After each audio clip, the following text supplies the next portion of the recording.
तो next topic है वो है फंक्शन। फंक्शन क्या होता है? A block of code that perform specific task. Function क्या होता है? एक ब्लॉक ऑफ कोड होता है दैट परफॉर्म स्पेसिफिक टास्क। इसके दो टाइप्स हैं, एक बिल्ट इन और एक यूजर डिफाइंड। बिल्ट इन से क्या मुराद है और यूजर डिफाइंड से क्या मुराद है? बिल्ट इन होता है कि वो जो लैंग्वेज में ऑलरेडी बिल्ड हो, जैसे हमारे पास C++ लैंग्वेज है, उसमें कुछ फंक्शन है वो ऑलरेडी बिल्ट इन है, जैसे कि हमारे पास मेन फंक्शन है वो ऑलरेडी बिल्ट इन है।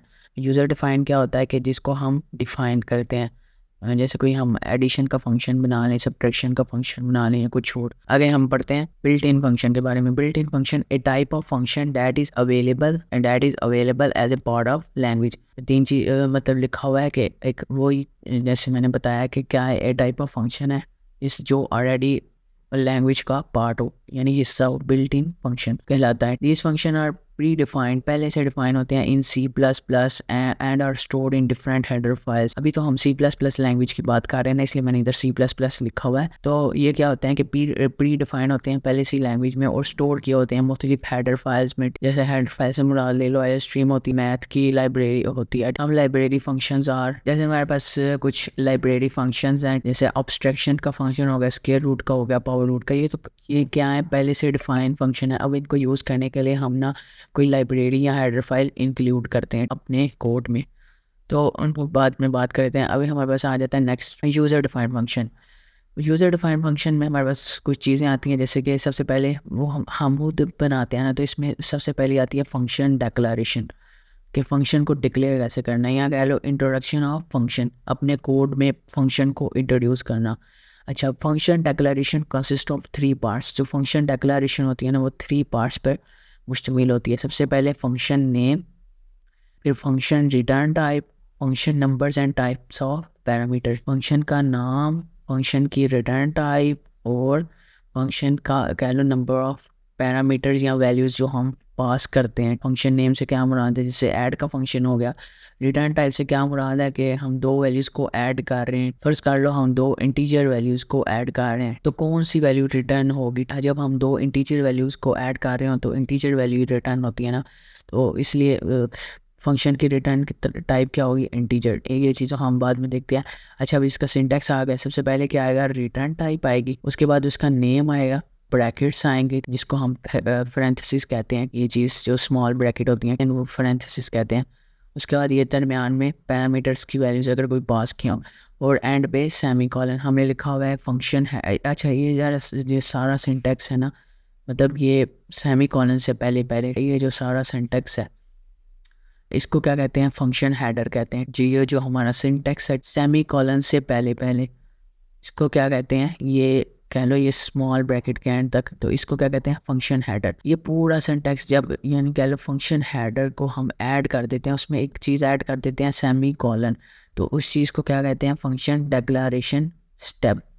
तो अभी हम एक करके भी देख लेते हैं। सबसे पहले क्या आ जाती है? अच्छा, इस ये प्रोग्राम को मैं रिमूव कर देता हूँ, ये यहाँ से रिमूव हो जाएगा। अच्छा, ये फर्ज करो यही हमारे पास मेन फंक्शन है। तो सबसे पहले अगर इस इंटीजर को देखा जाए ना, तो ये इंटीजर क्या है? ये जो मेन फंक्शन में हमारे पास इंटीजर है, तो ये इसकी रिटर्न टाइप होती है। रिटर्न टाइप होती है। उसके बाद अगर कह लो कि ये जो हमारे पास मेन का वर्ड है, तो ये क्या है? इसका नेम है। नेम है, क्या है? नेम है। और इसके बाद हमारे पास पैरेंथेसिस आ जाती हैं। नेम के बाद पैरेंथेसिस, तो इससे पता लगता है ये हमारे पास ये फंक्शन है। जैसे ही हम इसके इस चीज़ को, अच्छा इस चीज़ को क्या कहते हैं? Function header. ठीक है, फंक्शन हेडर। ओके, लेकिन जैसे ही हम इस फंक्शन हेडर के एंड पे सेमी कॉलन लगा देते हैं, तो ये हमारे पास क्या हो जाता है? Function declaration. फंक्शन को डिक्लेयर करना। तो अभी हम एक खुद से फंक्शन डिफाइन कर देते हैं। तो हमारे पास सबसे पहले रिटर्न टाइप की बात कर लेते हैं, जिसमें फंक्शन को ज़रा क्लोज कर दें हम। ओके, अच्छा, रिटर्न टाइप हमारे पास कितनी होती है? सबसे पहले हमारे पास कुछ इंपॉर्टेंट से रिटर्न टाइप है, जैसे एक इंटीजर हमारे पास रिटर्न टाइप होगी, नंबर 2 पे कह लो थोड़ी स्पेस दे के लिखना पड़ता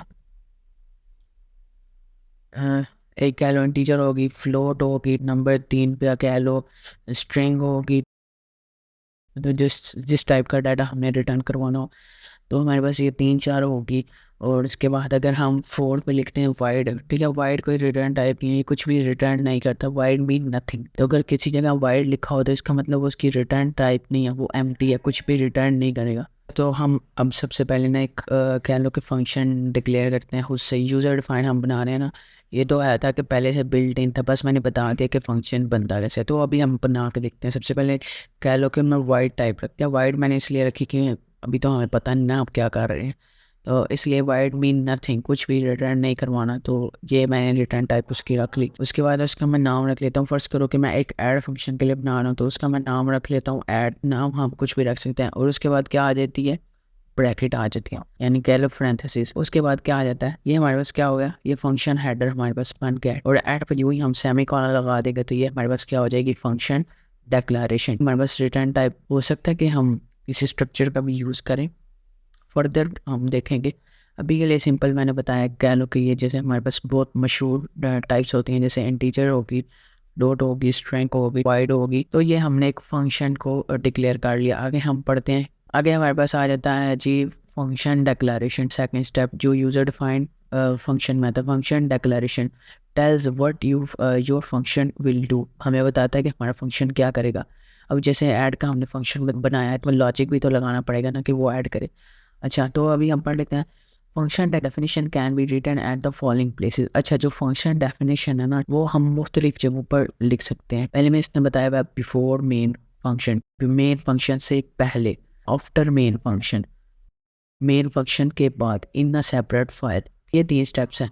तो अभी हम देख लेते हैं बिफोर मेन फंक्शन से क्या मुराद है। अच्छा, पहले तो हम पूरा पढ़ लेते हैं ना कि फंक्शन डेफिनेशन, हाँ, फंक्शन हेडर, फंक्शन डेफिनेशन क्या होती है, फंक्शन हेडर यानी कि सेमी कॉलर नहीं आएगा, फंक्शन हेडर प्लस बॉडी जैसे ही हम लगाएंगे तो फंक्शन क्या हो जाएगा, डिफाइन हो जाएगा। तो अभी हम करके भी देख लेते हैं। तो हमारे पास क्या है, function header semi colon remove कर देना है, और उसके बाद कर्ली ब्रेसेस।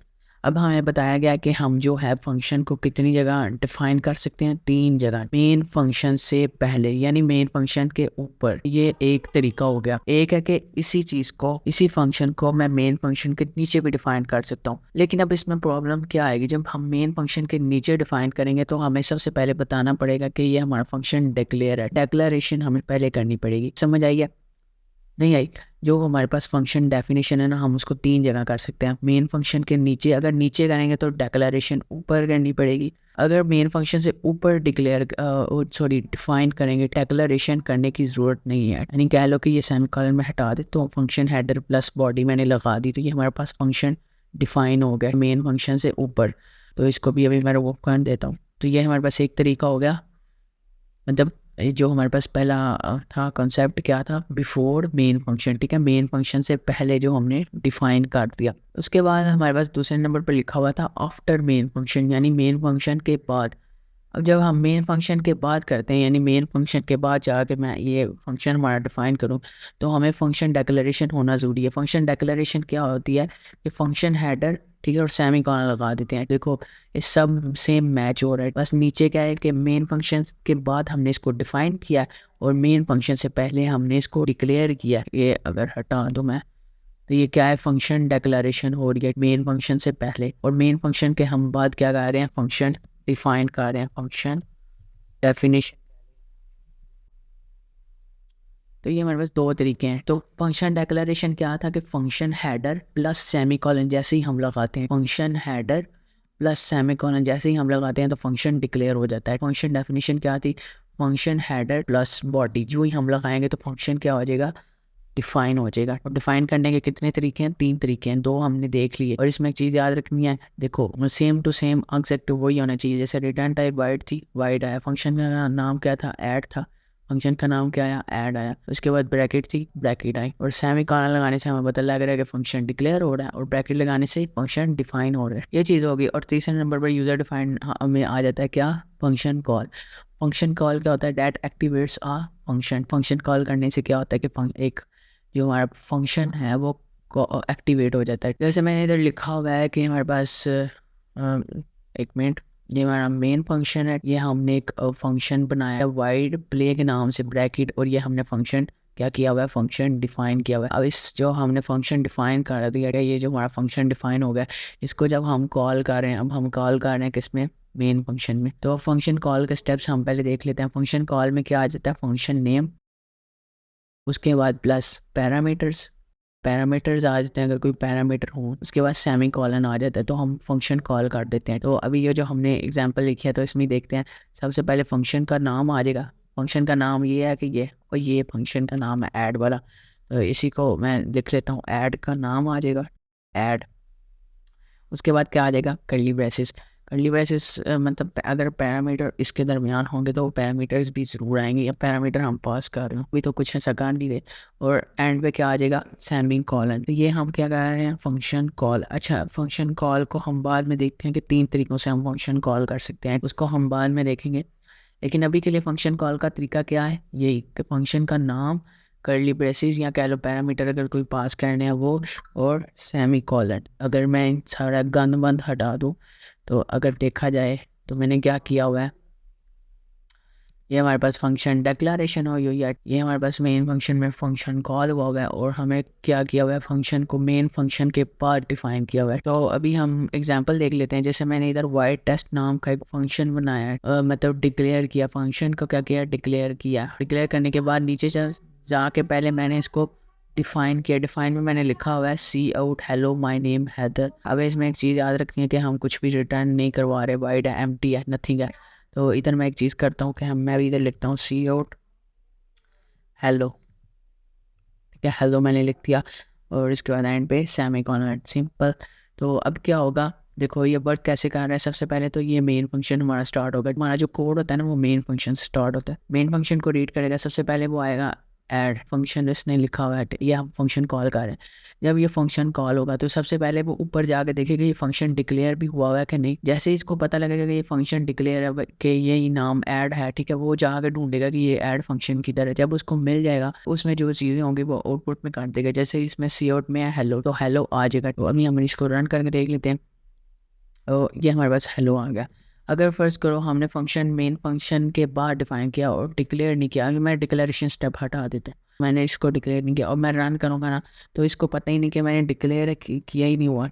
इसको पता है, ये देखो, add was not declare in this scope, यानी कि ऐड जो हमारा फंक्शन है ना वो डिक्लेयर ही नहीं है। यहाँ पे इसका एक हल है कि मैं ये जो डेफिनेशन स्टेप है इसको मेन फंक्शन से ऊपर ले जाऊँ, क्योंकि जब ये कॉल करेगा ना मेन फंक्शन, तो ये ऊपर से रीड करता आएगा कि वाइड किधर है, वाइड किधर, मतलब वाइड क्या गया, ऐड फंक्शन किधर है, ऐसे रीड करता आता है तरतीब से। अब इसको मिल जाएगा क्योंकि वो हमने ऊपर डिफाइन कर दिया। जैसे देखो हेलो आ गया, तो ये चीज़ समझ आ गई। सेपरेट फाइल में एक स्टेप रह गया था कि फंक्शन को सेपरेट फाइल में, उसमें क्या होता है कि एक न्यू फाइल बना के हम इधर फंक्शन वगैरह करते हैं, वो एक अलग चीज़ है, तो उसको हम फिर कभी देखेंगे। तो अभी के लिए समझ आ गई होगी। 3 स्टेप है किसके लिए, यूज़र डिफाइंड फंक्शन के लिए। यूज़र डिफाइन सबसे पहले क्या है कि फंक्शन डिक्लेरेशन, दूसरा क्या है फंक्शन डेफिनेशन, दूसरा फंक्शन कॉल स्टेप नहीं है, दूसरा स्टेप क्या है फंक्शन डेफिनेशन, फंक्शन को पहले डिफाइन करना होता है। तीसरा क्या होता है फंक्शन कॉल। अब जो फंक्शन कॉल है ना उसके भी 3 स्टेप्स हैं, 3 हम तरीक़ों से ना कह लो कि हम इसको कॉल कर सकते हैं। लेकिन वो आता है जब हम कोई वैल्यू रिटर्न करवा रहे हैं। अभी तो हम कोई वैल्यू रिटर्न करवा ही नहीं ना रहे, हमारी क्या है जो रिटर्न टाइप है वो वाइड है, तो उस चीज़ को हम आगे चल के देखेंगे मज़ीद। तो इतना हो गया हमारा। अब एडवांटेज हम पढ़ लेते हैं फंक्शन के, क्या एडवांटेज होते हैं फंक्शन के। क्या है, we call function unlimited time, हम किसी भी फंक्शन को ना अनलिमिटेड टाइम कॉल कर सकते हैं। और वी कैसे रीयूजेबिलिटी, हम उसको बार बार यूज़ कर सकते हैं। और दूसरा इसमें एडवांटेज क्या होता है, ईजी टू कोड होता है, ठीक है। और भी बहुत से एडवांटेज होते हैं, लेकिन जो ईजी वाले थे वो मैंने लिखे हुए हैं। जैसे कि एक है कि हम फंक्शन को अनलिमिटेड टाइम कॉल कर सकते हैं। अनलिमिटेड टाइम कॉल करने से क्या बनाता है, ये जो मैंने एक बार फंक्शन कॉल किया ना, अगर मैं इसको दोबारा इधर ही लिख दूँ, दोबारा से इसको ऐसे लिख दूँ, ये दोबारा से कॉल होगा, ये फिर तीसरी बारी कॉल होगा। मैं रन करके देखूँगा 3 बारी हेलो वर्ड प्रिंट करेगा, सही है ना। तो इसमें एंड एल नहीं लगाया हुआ, तो इस वजह से ना वो स्पेस नहीं दे रहा। लेकिन अगर देखो ना तो 3 बारी हमारा हेलो इसने लिखा है, hello hello hello hello hello hello, वो साथ में ज़रा जुड़ गया पेस्ट ना होने की वजह से। तो ये हमारे पास फंक्शन के एडवांटेज होते हैं। तो ये हमारा सिंपल कह लो कि यूज़र डिफाइंड फंक्शन होता है ना, वो हमने टॉपिक पढ़ा। फिर से एक बार रिवाइज करवा देता हूँ कि फंक्शन हमारे पास क्या होता है कि एक ब्लॉक ऑफ कोड होता है। अब फंक्शन में दो चीज़ें आती हैं, एक यूज़र डिफाइंड फंक्शन आते हैं और एक बिल्ट इन फंक्शन आते हैं। बिल्ट इन फंक्शन वो होते हैं जो ऑलरेडी बिल्ड होते हैं। यूज़र डिफाइंड फंक्शन वो होते हैं जो हम खुद से डिफाइन करते हैं। उनको डिफाइन करने के लिए हमें तीन चीज़ें आनी चाहिए, function declaration, function definition, function definition और फंक्शन कॉल। फंक्शन कॉल करने के भी आगे से तीन तरीक़ों से हम फंक्शन को कॉल कर सकते हैं। लेकिन ये जो चीज़ है ना, फंक्शन का नाम तरीका यही है फंक्शन को कॉल करने का, बस उसको मुख्तलिफ स्टेप्स में हम कॉल करते हैं। ऐसा नहीं कि हम बस फंक्शन का नाम लिखा, पैरामीटर पास किए और सेमीकोलन लगा के इसको आउटपुट कर लिया। हम सी आउट के ज़रिए भी, सी आउट में क्या होगा कि हम सी आउट लिखेंगे लेकिन आगे से ये चीज़ें आएंगी, ऐड फंक्शन का नेम भी आएगा, ये पैरामीटर्स भी आएंगे और सेमीकोलन भी आएगा। ये तीन चीज़ें मस्ट आएंगी फंक्शन कॉल में। लेकिन पीछे से स्टेप चेंज हो जाएगा। जैसे अब इसमें क्या हो रहा है कि हम सी आउट करवा रहे हैं, लेकिन अभी तो नहीं होगा क्योंकि ये एरर देगा, ये तो एरर देगा अभी, लेकिन ये चीज़ होती है। तो इसको हम अगले किसी टॉपिक में समझेंगे, ठीक है।